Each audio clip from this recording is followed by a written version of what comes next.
because he continues to lie to the world about what I said and who I was pointing the finger at. If I never even cashed a check still, have $100 million that I never even cashed before. I have a tax attorney that takes care of everything, and everything is okay. Nah, I'm not with you. Yeah, we're taking him to court. No way. Yeah. Oh my goodness. So Yeah, see you in the courtroom.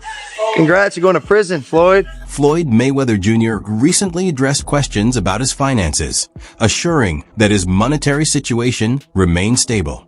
He revealed that he still has around $100 million in checks that haven't been deposited yet. He also confirmed that a tax attorney manages his financial affairs, stating that everything is under control and that no major problems exist behind the scenes.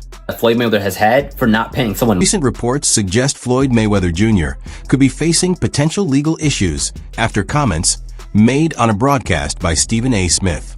During the show, financial documents were reportedly discussed, raising questions about Mayweather's link to a disputed $42 million.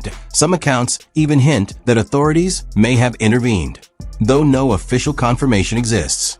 Smith, who has often commented on Mayweather's spending habits, suggested the matter might point to broader financial concerns. For now, the claims remain unverified, and no law enforcement statements have confirmed any serious allegations. Still got my private jets. I still have all my beautiful homes, still have all my properties everywhere, and still making millions every month. So you didn't take this fight because you needed the money? Actually, I didn't even want this. The fans demanded this fight. You know, at one particular time, and of course, with this fight, of course, I do want to make a ton of money. Over the years, Floyd Mayweather Jr. has frequently been at the center of speculation about his finances and legal matters. He once mentioned that his legal team advised him to stay silent publicly, assuring him they would manage all issues privately. Even so, Mayweather made it clear that his drive for luxury and success had not faded.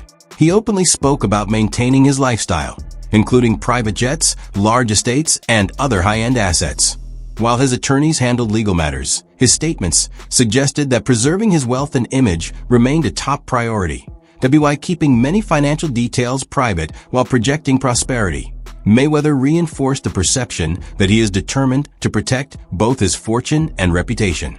Despite rumors and challenges, he remains focused on sustaining the lifestyle and brand he has built, highlighting the complex balance between fame, wealth, and public scrutiny. Was undefeated for the last half of his career with one hand. He constantly broke his hand. Yeah. He would go into a ring knowing he had no shot at knocking somebody out because his hands were hurt too much. And literally walked in the ring and said, I'm going to embarrass you and humiliate you by showing the world you can't hit me. Responding to questions about his wealth and motivations for fighting, Floyd Mayweather Jr. said he continues to enjoy the high-end lifestyle he has built over the years. He noted that he still owns private jets, multiple homes, and other properties, while his monthly earnings reportedly reach millions. Regarding his most recent bout, Mayweather clarified that financial necessity was not the reason he took the fight. Instead, he explained that strong fan interest largely drove the matchup. While he acknowledged that the event would generate substantial income, he emphasized that earning money was not the main factor behind his decision to return to the ring. Boxers, if not the greatest boxer in history. He's absolutely sensational. But he retired years ago. And for me personally, I know these exhibition matches are entertaining. I like the one with Conor McGregor, not so much the one with Logan Paul. Looking at these exhibitions and all of that stuff, that little melee and stuff don't matter to me. As far as I'm concerned, it could have potentially been orchestrated. I don't know. But I do know not just anybody should be allowed to be in the ring with Floyd Money Mayweather. Absolutely. I just believe. Stephen A. Smith has repeatedly praised Floyd Mayweather Jr., highlighting the extraordinary nature of his boxing career. He often points to Mayweather's ability to retire from his prime undefeated, emphasizing the discipline, defensive skill, and technical precision that defined his style. According to Smith, Mayweather's legacy isn't just about victories. It's also about his unmatched skill at avoiding defeat. His strategy combined accuracy, control, and intelligent ring tactics, allowing him to consistently outmaneuver opponents. Smith believes Mayweather's influence extends beyond statistics, underscoring his ring IQ, preparation, and consistency as standards for excellence in boxing. Through these praises, Smith presents Mayweather as a model for future fighters, someone whose approach and accomplishments continue to set the benchmark for greatness in the sport. Here's what I do know, which is where my disappointment comes from. When you are as great as Floyd Money Mayweather, everybody doesn't deserve to be in your space. I know you like to make money. You're never going to stop making money. Very, very few people on the planet know how to make money like you know how to make money. But some of this stuff has got to stop. You want to get Conor McGregor in the ring for an exhibition match? All right, that's fine. You know, Conor sold that. It was great marketing.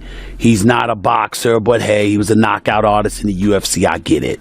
After retiring from professional competition and moving into exhibition matches, Floyd Mayweather Jr. began receiving less of a universal praise that once surrounded his career. One of the most discussed moments came when he stepped into the ring with Logan Paul, a matchup that sparked considerable debate. During coverage of the event, Stephen A. Smith publicly questioned how competitive the bout truly was. Smith suggested that Paul, known primarily as a YouTuber who later tried boxing, did not represent a serious challenge in the ring. Because of that, he argued the exhibition appeared to be motivated more by financial opportunity than by genuine sporting competition. From his perspective, staging such an event risked affecting the reputation Mayweather had built during his undefeated career, making the contest feel more like a revenue-generating spectacle than a showcase of elite boxing skill.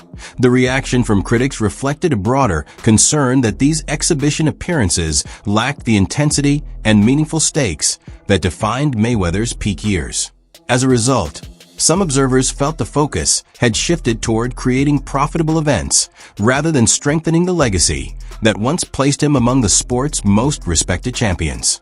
Why fight Logan Paul? Name another boxer besides myself that's more famous than Logan Paul. Tyson Fury? What? I want you to look up Tyson Fury, how many followers, and look up how many followers Logan Paul has. Logan Paul, 56 million. Tyson Fury, 4 million. So 50 compared to 4 something. I can fight a fighter right now, guarantee myself 35 million. Or me and Logan Paul can go out and entertain and have fun and make 100 million or more. So if you were me, you gotta look at 35 million for 12 rounds and 100 for 6 rounds. Big difference. Stephen A. Smith did not limit his criticism to the exhibition with Logan Paul.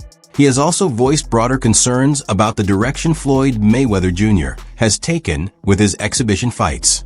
Although Smith acknowledged the matchup with Conor McGregor, noting McGregor's background in combat sports, he argued that many of the exhibitions that followed lacked real competitive substance. Smith's main concern was that Mayweather seemed to be choosing opponents who were significantly less experienced or skilled, suggesting the events were arranged more for financial reward than for meaningful competition. In his view, continuing this pattern could weaken the credibility Mayweather built throughout his professional career, but he pointed out that Mayweather was once praised for facing top-level opponents and pursuing victories that strengthened his legacy. Now, Smith suggested the focus appeared to be shifting toward maximizing fame and financial returns.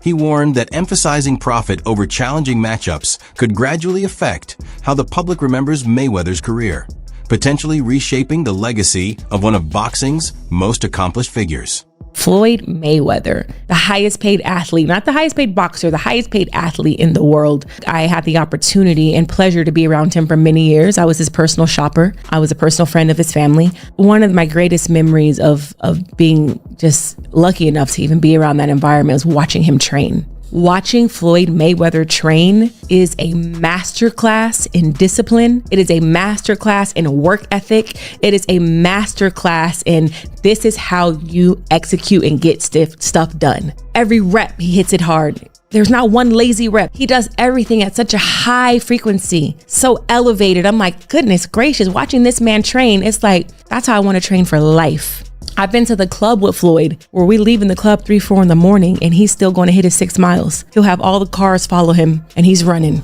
down the Las Vegas Strip, down back streets. A noticeable change in Floyd Mayweather Jr.'s priorities after retirement became clear when he was asked why he chose to face Logan Paul rather than a prominent professional fighter like Tyson Fury.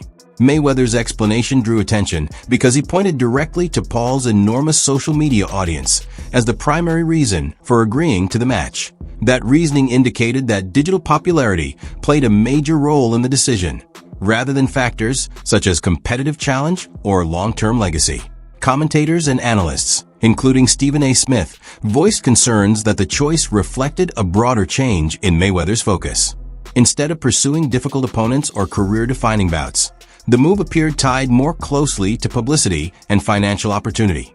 Taking on a YouTuber with limited professional boxing background instead of an established elite fighter represented a clear contrast with the intense level of competition that once defined his career. Or is that something that you can't disclose right now? He has not paid me in full. That is a fact. No Short way. a few mil, yeah. Wow. Still a few mil. Yeah, oh yeah. Have you been in contact with him? Nah, we're taking this for the court.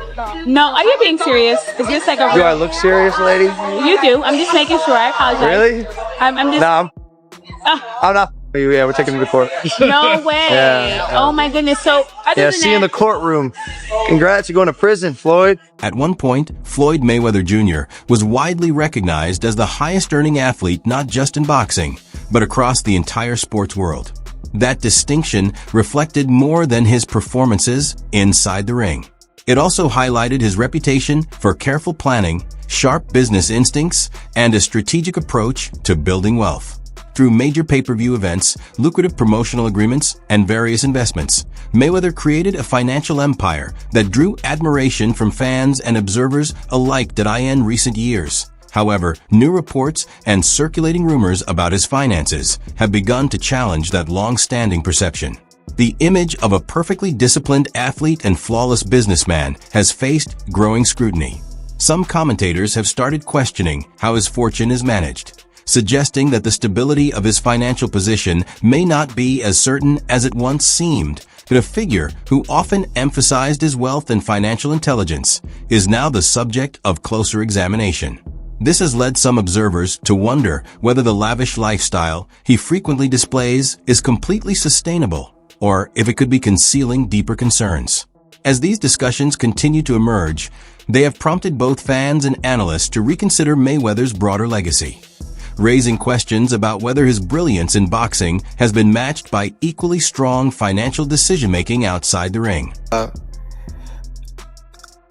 had 3 children with a young lady. We wasn't seeing eye to eye, we wasn't seeing eye to eye. She was a little upset, had a little alcohol in her system. She was a little edgy, and I told her, basically I needed the keys to my truck. She was upset. She didn't want me to take the keys to the truck. So things got out of hand and blown out of, they blow things up bigger than what things are really made out to be. So things happen. But nevertheless, you had to do 2 months, right? Yeah, I did 2 months for a misdemeanor, yes. So what is it like to have everything and then not have freedom? That's what I come to find out. Freedom is very important. Freedom is very, very important. And I'm just, I'm happy to be free. I'm happy to be back, in my children's life. Logan Paul has revealed plans to take Floyd Mayweather Jr. to court over what he claims are unpaid earnings from their June 2021 exhibition fight. Paul alleges that he is owed between $1 million and $3 million in pay-per-view revenue, which he says was withheld by Mayweather's team. In a 2022 interview with TMZ Sports, he confirmed his intent to pursue legal action and expressed frustration over the dispute. Mayweather, on the other hand, denies any wrongdoing, insisting that Paul was fully paid for the bout. The disagreement centers on how the event's revenue was distributed, with Paul accusing Mayweather of mishandling funds and failing to fulfill their financial agreement. While Mayweather has suggested that delays in payment are a normal part of the boxing business, Paul remains committed to seeking legal recourse for what he considers a breach of contract. This ongoing dispute highlights the complexities and potential challenges associated with high-profile exhibition matches, showing how financial arrangements can become contentious even among prominent figures in the sport. Anybody who knows Floyd knows he doesn't want to be alone. So in that situation, I was concerned about him because I went to visit him more than anyone else that he would call a friend would actually visit him. And it's because I knew that he put like this. He'll buy stuff for you to keep you around. His temperament, there's no balance. Like he can do anything and they still stay there because it's like they're yes men, yeah. Right, yeah. Floyd Mayweather Jr. has had a complicated relationship with the law, showing that financial success doesn't automatically shield someone from legal troubles. Over the course of his career, he has faced multiple legal issues, including stints in jail for various offenses. Even with his immense wealth, Mayweather has spoken about the limitations and pressures that come with fame, underscoring the personal costs tied to his lifestyle. His legal challenges often appear as part of a recurring pattern linked to his spending habits and financial decisions rather than isolated incidents. From disputes over unpaid obligations to conflicts related to his extravagant purchases, these issues have repeatedly cast a shadow over his accomplishments in boxing. While his ability to generate income is undeniable, it has also introduced notable complications and consequences. Combined with his occasional encounters with the justice system, these experiences highlight the hidden difficulties that can accompany fame and fortune. Mayweather's career demonstrates that even athletes at the very top can face a complex journey when wealth, lifestyle, and legal matters collide. You can trust the news. There's no such thing as fake. I'm working for ESPN. We're broadcasting the Mayweather-McGregor fight live. And to this day, they will tell you that's a record. That's the biggest fight ever. That thing was sold out. That place people were dressed up as empty seats. And I mean thousands of people. No. I bought my mother's ticket that day. That day, my mother decides that she wants to go to the fight. So I'm in there and I'm telling the world that this place is sold out because that's what's on the screen. And it's not even close. Yeah. This isn't like, it's pretty much full. There's thousands of empty seats. That was the first time that in my own life I ever just, wow, fake news is real. Wow. And then Mayweather, they wanted a rematch. They were begging. They were doing more media trying to get a rematch than they did leading into the first match. And the guys that wrote the checks. But why didn't it sell out? I mean, it's such two big draws. They promoted it so well. All anybody's talking about. Yeah, there's still a number. Yeah. I mean, no matter how big a draw is, there's still a number. If this guy got 100 million, this guy got 100 million, then you got to advertise it, promote it. You got to bring it's the guarantees that kill everything. If they were just getting percentages, then obviously everybody would. You're saying the seats were empty. I can understand it not making the money, but the seats being empty seems peculiar. Crazy. Yeah, and there's nothing in the world where you have a pay-per-view hit that didn't have a live audience hit. Like if your live audience is your first focus group, isn't sold out, you didn't do pay-per-view numbers. Sure. But boxing will still claim that to this day.